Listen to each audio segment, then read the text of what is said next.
Il est évident que les esprits critiques sont destructeurs, détruisant à la fois celui qui reçoit et celui qui émet les critiques. Galates 5, 14, 15. Car toute la loi est accomplie dans une seule parole.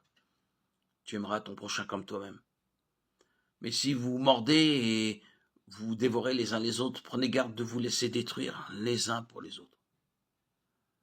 La Bible s'élève contre ce genre de jugement critique.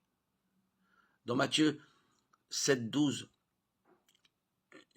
Jésus dit de ne pas discerner ou d'ignorer la nature déchue du monde. Il ne dit pas non plus que nous ne devons jamais, en aucune circonstance, critiquer qui que ce soit.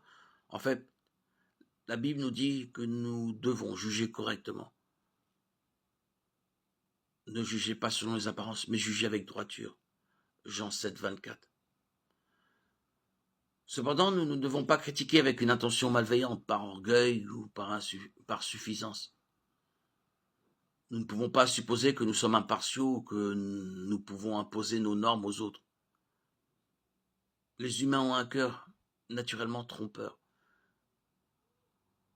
Jérémie 17, 9. Le cœur est trompeur au-dessus de toutes les choses et désespérant malade. Qui peut le comprendre? Cela permet des angles morts et des comparaisons inappropriées. Seul Dieu peut juger avec une précision parfaite. Hébreux 4, 12.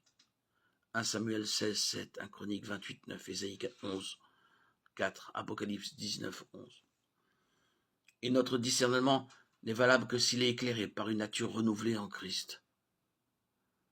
2 Corinthiens 2, 14, 16, Jean 16, 13.